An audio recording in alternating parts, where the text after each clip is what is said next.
Hello. Hey, good afternoon, everyone. I know this time of the day, the second day of the conference can be hard. We've been hearing talks for almost 2 days, and we just had lunch, so it's pretty easy to get a bit sleepy. I don't blame you, but I'll try to keep you entertained so that you enjoy this talk. Okay?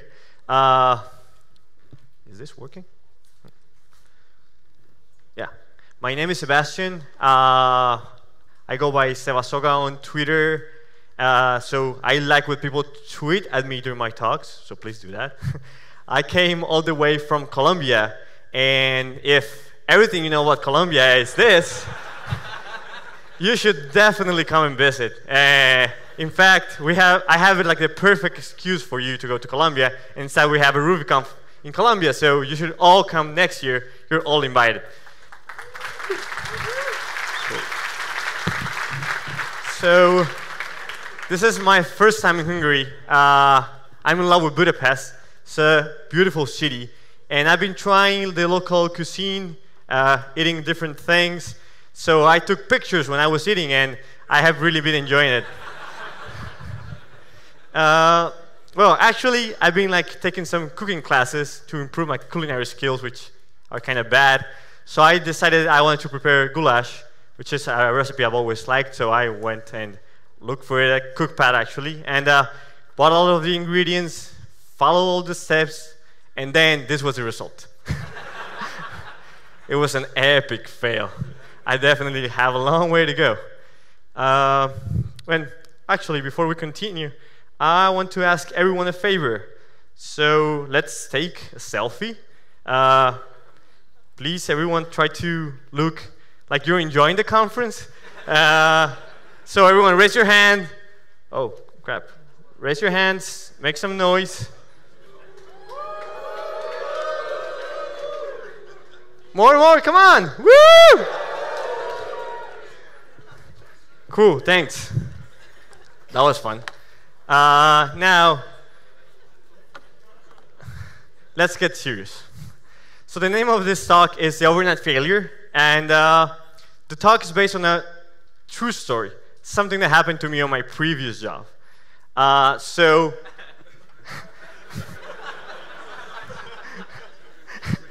Yeah, I know, my previous job. So I want to explain why I want to talk about this. Why would I want to tell 700 people, about that time I really fucked up?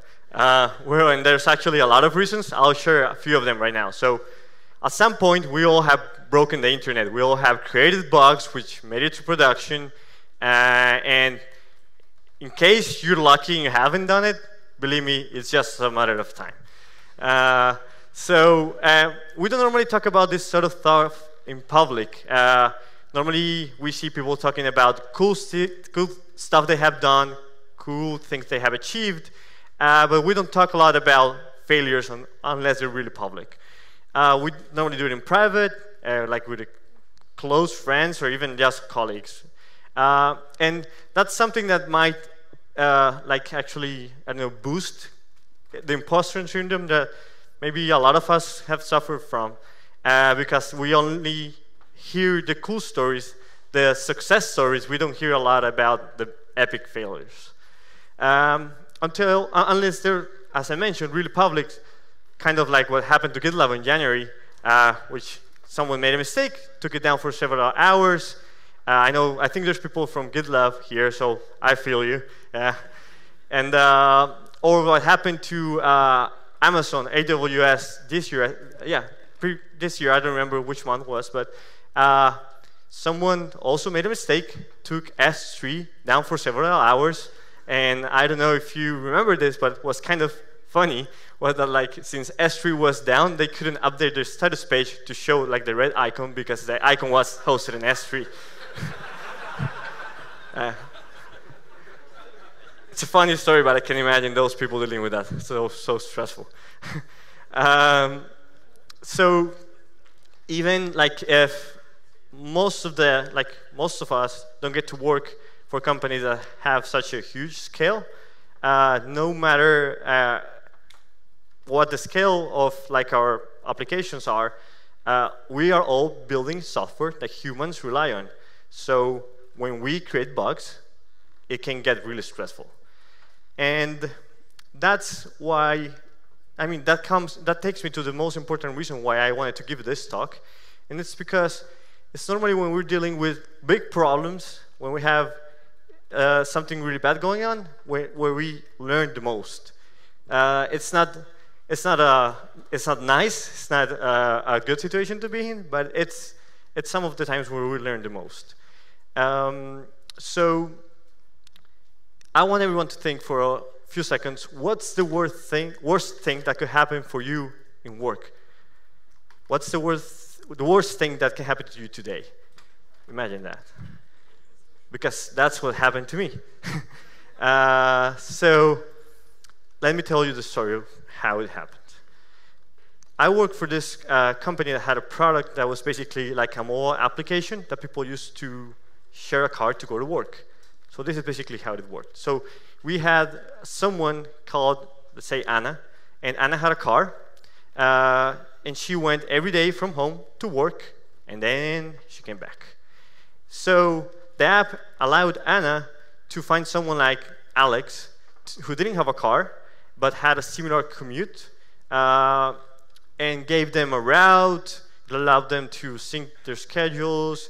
It established a cost per trip, and it took care of everything related to money. So then when they started riding together, it would keep a record of the trips they took. And then they could even get matched with more people, for example, like John, who had a similar commute to them. So the three of them could share a car, and the app would keep track of their trips, and then once a week, it would run like a payment process. And the payment process basically did this. It would charge Alex and John, who were the passengers, and then it would pay Anna for the trips where she drove. So I'm going to talk a little bit about how that payment system was implemented. So as I said, every week, a process was triggered, and then the process will go to the database, get all of the trips from the past week, and put a job in a queue for each passenger-driver combination. So, as you can imagine, that meant that a lot of jobs were created each week when this payment process was triggered. And each job contained something like this. It had a passenger-driver combination, passenger-driver pair, and the amount of money that the passenger had to pay the driver. So that basically meant that every week, there was one job for every passenger-driver pair or combination.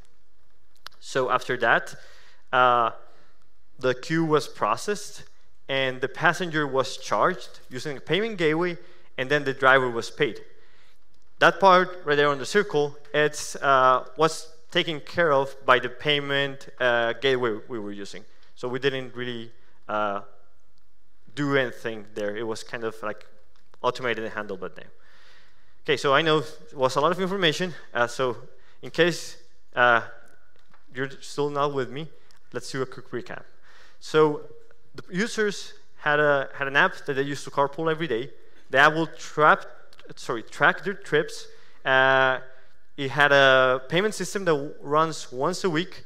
That payment system charged the passengers and paid the drivers. That's basically what it did.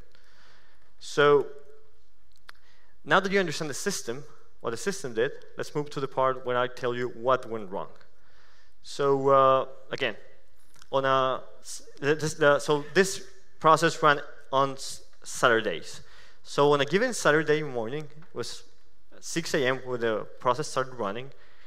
It was triggered, and that sounds like kind of like a timeline for the day. A day I like to call Black Saturday, and it's not because it was like a day where stores had discounts or it was a holiday or something. It was a really stressful day. So early that morning, after 6 a.m., a user went to the store to buy some eggs and bread for breakfast, and when she tried to pay, her card was declined. She was like, what? What the hell? It doesn't make any sense. So she investigated what was going on, and she found out that her credit card was maxed out. And then when she started looking at what had happened, she saw a lot of charges from the car pooling company I was working for. That was roughly around 625. So that's how our day is looking so far. Not great, right? The thing is that that user wasn't alone. There were more users that were starting to notice the same thing. And not just a few users, it was a bunch of users. So the customer care team started to get like a huge influx of complaints from users. And so then that Black Saturday started to not look that good. It was definitely looking bad. So as let's say 6:34, I don't know who's up on a Saturday morning at that hour, but they started reporting a lot of problems. Yeah, the same problem basically. I was happily sleeping in my bed. Who's up at that time? And then I got a call from my boss. And the call went kind of like this. So my boss told me like, hey, sorry to call you this early, but we have a problem with payments in production, and a lot of customers are complaining about it. And I just tried not to freak out, and told him like, yeah, sure, I'll take a look right away. Let's talk over chat. I thought I had hanged up the phone. I was like, fuck! And then my boss was like, hey, I'm still on the line.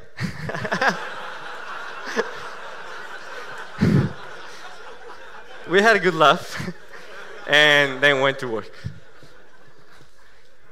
So it was not even 7 a.m., and the day was already very crappy.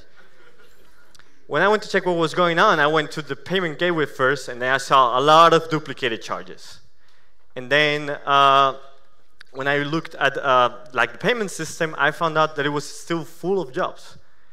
And after looking at it again, I saw it had more jobs that were being created. The queue kept growing. So I immediately stopped the process to not like basically do any more charges, and got a list together of all the charges we had made, all of the like wrong charges we had made, and issued refunds to every user. But I noticed that even though I have like issued refunds, since like that last part, the paying the drivers part was handled by the payment gateway, that was still going on. So I had to like reverse those transfers basically of those payments, because otherwise like the company would have to pay to cover that money, even though like the charges were reversed. So it was like, okay, problem fixed. Yeah, good. The system was stopped. The problem was kind of contained at that point. And then the queue was still full. And I started looking at what was there and started noticing a pattern. A lot of jobs seemed duplicated. So they were basically like this job, marked in yellow on that queue. It was there a lot of times. So basically it contained the same passenger-driver combination with the same amount. And the problem was that it wasn't duplicated like once or twice. It was duplicated like thousands of times. That was pretty bad. So the problem, like looking at the whole system, I noticed that the problems were in two parts, two places, I mean, two bugs basically. So the first bug was in the code that was in charge of getting the information from the database and putting it in the queue. So basically, we should have had like n amount of jobs in the queue, and because of the problem we had n square amount of jobs. So you can imagine the amount we had. What was happening was that basically instead of going through each driver-passenger combination and putting them once, it was for each driver and passenger combination, it was putting all of them in the queue. So that was very crappy. We had tests checking that part. We had tests checking that the driver and passenger combination was added to the queue, but we didn't check that it was only added once. So then the second bug was in that part. In the code that was charging the users, where the red arrow is, charging the passengers, because it just like basically sent anything that it got straight to the payment gateway for it to take care of it, but it didn't check if maybe we had already charged that passenger that week. That was kind of like an obvious edge case that we should have considered, but we didn't. So this combination of the bugs was really, really bad. So, but fixing them was kind of easy. So like by 10:50 a.m., I had written fixes for those bugs, deployed them to production. And after a long day, that was 10:50 p.m., trying to figure out what's going on. And after a long day, I felt tired, felt dumb. It was a frustrating day. So right after I deployed the fix, I started looking for a new job. Well, this part is not actually true, but like this basically explains how I felt at that moment.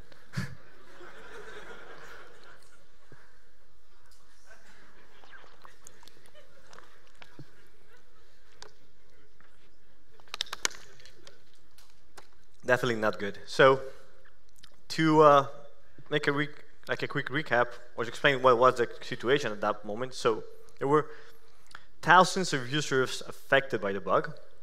All of the users were charged a different amount. And the worst case was a user who we charged $5,000. It was really bad. And there were users who were charged up to 200 times, sorry.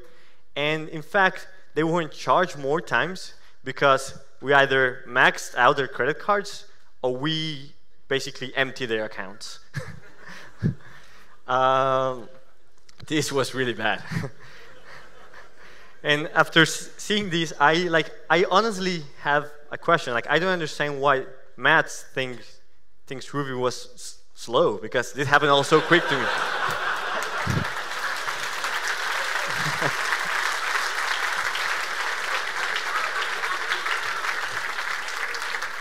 Yeah, that day I really wanted Ruby to be slower. Yeah. Okay, done. Then the problem was that we had maxed users' credit cards, emptied their accounts, and refunds took up to 5 business days. So they couldn't pay their rent, buy food, pay for transportation or whatever. It was really crappy. So we had to reach out to every user affected, thousands of people, and offer them an expedited way to refund them. Most cases was basically sending them an old check, good old check, which would give them their money right away. I mean, at least the next day, which was the fastest we could do. This was really, really, really crappy. And although the worst part was kind of over, the next following weeks, I was still working on stuff related to this huge bug, helping the customer care team deal with every problem, checking. A lot of people were writing, asking different questions, so we had to respond to everyone, and it was kind of crappy. No one would trust the team that was working on the payment system. I was, of course, part of it, and yeah, it was a really bad situation. So, going back to why I want to talk about this topic, it's because embarrassing things happen to all of us, and we all create some sort of problem at some points. And you might think that if it hasn't happened to you, that you're safe, that maybe tests will save you, but they won't. That having a QA person in your company will save you, but definitely won't. We had that too. So none of this will guarantee that you won't have bugs. Software is built by humans. We will eventually make mistakes. And it's really important for us to create environments in our companies where it's fine to admit problems. It's fine to admit that we screw up. It doesn't have to be this big. I really don't wish that to anyone, but we must still screw up at some time, and multiple times. So it's important for people not to feel judged, to feel free, to feel safe, as I was saying, expressing the problems or the mistakes they made. And if if something like this ever happens to you, and believe me, as I say, it probably will, just make sure that you understand what happened. And to fix it, basically, like, move slow and don't break things more. Take your time to find a good and definitive solution for the problem, because normally in this type of situations, at least in my experience, you'll have like a lot of pressure to do things quick, because the problem seems huge. So it seems like you have the perception that you need to move really, really fast to figure what's going on, and that's normally not the case. That's normally actually not a good idea, because you might end up making the problem bigger by trying to fix it fast. Take your time, think what you're doing, make sure you understood the problem first, and then move on and fix it. So, also something that's really important, you should document the problem. You should document what caused the problem. There's a lot of ways. There's like people that can go really deep into that, doing like root cause analysis. That's pretty useful. And you should document how you fixed it and what lessons you learned. What are you doing to prevent this from happening again? If we don't document this type of things, we're losing like one of the most important things that we can learn from it, which is like having a memory or having a history of what happened, so that we can prevent it from happening again, so that anyone in the team can know how to prevent the same type of problems, and also to create a culture where we admit that we have problems, but that we also take responsibility for them and fix them the best way possible. It's not about like doing git blame and going to the source code and see who wrote the lines or the piece of software that had the bug or the bugs, because it's not about pointing fingers and telling who's in fault, basically. And always remember, you're not your failures. It's all temporary. Even if it looks really bad, at some point you will look at it. It will be in the past. You'll laugh about it. You'll go to conference to speak about it. And as a lot of people say, you're not your bugs, so you're also not your failure. You're not your code, so you're also not your bugs and your failures. So I would like to invite everyone to share their failures, their bad stories. I know they're probably not as bad, but just use the conference hashtag, tweet them. I would really like to see hear other people's stories. And you can come to me later after the talk and tell me your stories if you want to cry together, and we can hug each other. So before I go, I work, as I said, for CookPad. It's a recipe sharing site. Check it out.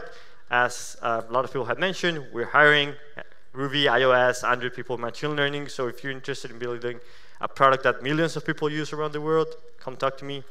And thanks a lot.